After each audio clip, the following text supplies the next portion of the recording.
University jubilee हॉला कडेन जमल्या त्याचे कारण म्हणजे आमकां अशें कळून चुकलां की आज सिलेक्शन चल्लां for weight lifters who have of the Goa university. आतां गोवा युनिव्हर्सिटीन वेट लिफ्टिंग जे जाल्लें पळय मेन्स अँड वुमन धा कॅटेगरी मेन्स आनी 10 कॅटेगरी वुमन्स म्हणटकच त्या पद्दतीन 10 गोल्ड मेडलां फॉर मेन आनी 10 gold medals for woman. Normally the process is एकदां गोल्ड मेडल मेळ्ळें गोल्ड मेडल त्या मनशाक मेळटा who is considered to be the best performer in the weight category आणि this is Goa university. So गोंयच्या युनिव्हर्सिटीन हांच्या कॅटेगरीन they are the top level performance. तांच्या पेक्षा परफॉर्मन्स दिवपी दुसरो कोणूच ना. सो आतां ओपन युनिव्हर्सिटी खेळपाचें ताणें थारायल्लें आसा जे डिसेंबरान काय नोव्हेंबर एंडाक ते साऊथ वेस्ट झोन टीम केन्ना धाडटले ते सो बेसिकली ह्या जाग्यार जेन्ना टीम धाडटा पळय तेन्ना जे कोण गोल्ड मेडलिस्ट आसता दे हॅव टू गो देर. आतां आज जेन्ना हांगा सिलेक्शन प्रोसेस जेन्ना चालू केलो तेन्ना तांकां विचारलें की बाबा हो सिलेक्शन प्रोसेस जो आसा तो आनी तुमी कित्याक करता किंवा खंयच्या आदाराचेर करता. तेन्ना ताणें आमकां सांगलें की there is a sports policy. Age per the sports policy आमी सिलेक्शन करता आनी त्या स्पोर्ट्स पॉलिसी प्रमाणे त्या लोकांनी कितें म्हणलां की नॅशनलाक म्हणजे युनिव्हर्सिटीक जे कोणाचे फर्स्ट 8 म्हणजे फर्स्ट 8 रँक्स जे आयिल्ले आसा पळय थंय तुमी मॅच करपा जाय. आतां फर्स्ट 8 जे आयिल्ले आसा they are best performance as per the sports policy. तांचें कितें म्हणणें आसा पळय आतां हांव तुमकां स्पोर्ट्स पॉलिसीचो डायरेक्ट तो सेक्शन वाचता. Sports policy page number 14.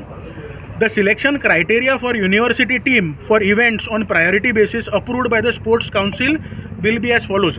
आतां हे पावर्स तांकां कोणें कॉन्फर केल्या खंयच्या एक्टा प्रमाणे कॉन्फर केल्या ते स्पोर्ट्स हातून काय म्हाका अजून पर्यंत मेळूना but I am checking it and I will make a representation. तो कितें म्हणटा in the individual event like athletics, swimming, weightlifting, powerlifting and other similar event, performance of the player at 8th position in the previous inter-university championship held during previous years of championship shall be considered for the selection of the university team.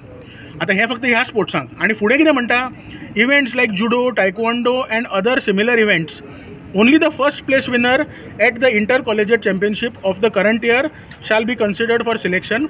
If the first place winner is not willing to participate, the second place winner shall be considered for selection. Why this arbitrariness?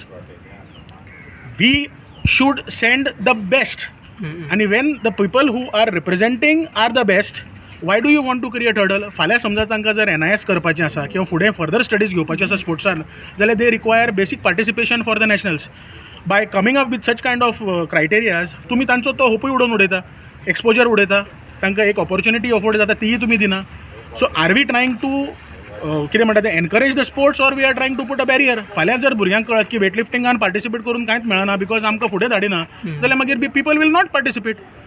So म्हजी इतकीच request आसा there has to be a quick change in these particular selection criteria because even last year all the gold medalists had got an opportunity to go there. आता एकूच scenario जर सांगत जाल्यार हो Bhaskar gain he is a title holder of Goa university. आता हागेलें for open championship तागेली qualifying आसा 270 kilos आणि फॉर युनिव्हर्सिटी तागेली क्वॉलिफिकेशन आसा 275 kilos. So basically are we trying to kill the sport itself by trying to create hurdles which they will never be able to encounter. So my request is in interest of the children and interest of the sports there should not be any defeating criteria for eligibility when they have proved themselves by fetching gold at the university level in their category. So that has to be changed. Target ना आमकां hurdle काय ना पण जालां कितें तुमी selections घ्या पण they are already qualified because they are gold medalist. आतां गोल्ड मेडलिस्टा भितर तूं परत तूं आतां तांगेलें सिलेक्शन घेतलां आनी मागीर यू वील डिसायड की बाबा they are eligible or they are not eligible. Then why do you have competitions at Goa university level? Why does the Goa university give them certificate clarifying the credit of their worthiness? तांचे कडेन सगळ्या कडेन गोवा युनिव्हर्सिटीचे certificate आसा वेर they have first gold medal आनी कसलें selection? Separate selection तुमकां नाका. सेपरेट सिलेक्शन तुम्ही करा पण that cannot be a criteria to defeat their eligibility because their eligibility is based on gold medal न्ही. युनिव्हर्सिटीक त्या वर्सा त्या वेट कॅटेगरीन जेन्ना they have succeeded with fetching a gold medal it means it is a proof that there is no person other than him in that particular category representing state of Goa to the Goa university. So आता south west हाका सुद्दां qualifying ना तांकां. So my contention is what की बाबा तुम्ही eligibility criteria जो दवरता जेन्ना त्या लोकांनी ऑलरेडी प्रूव्ह केलां गोवा युनिवर्सिटी कॉम्पिटिशनान आनी एलिजिबिलिटी क्रायटेरिया कसलो आतां समजा देर वर एक दोग तीग जाण आशिल्ले देर वॉज एन इशू तुमकां जर दुबाव मारता टाय जाता त्या टायमार तुमी करता आय कॅन अंडरस्टँड पण हांगा तुमी जे गोल्ड मेडल खेळ्ळ्या जांकां गोल्ड मेडल मेळ्ळा तुमी तांकांच जर वचपाक दिना जायत जाल्यार स्पोर्ट्स पॉलिसी कसली आणि प्रिएम्बलान म्हणला तुम्ही की sports policy is to uphold the sports म्हणून this is the way you are going to uphold the sports if you no doubt you create competition but don't kill the spirit of the sports in the children who are qualifying and who have fetched gold medal मागीर फाल्यां getting a gold medal will be matter of formality ताचो उपयोग कांयच ना तुम्ही आता किती करतले I will be making a representation to the Vice Chancellor, informing him that this particular clause is an arbitrary clause. There is no substance in this particular clause कि you select a particular sport and define what should be the eligibility criteria only for that particular activity. We are going to make a joint representation, and based on that joint representation, in case if something happens, it is okay. Otherwise, we will take the proper course of law. 10 men and 10 women. Okay 20 Yes. तुमचें नाव कितें हांव बाळकृष्ण सरदेसाय.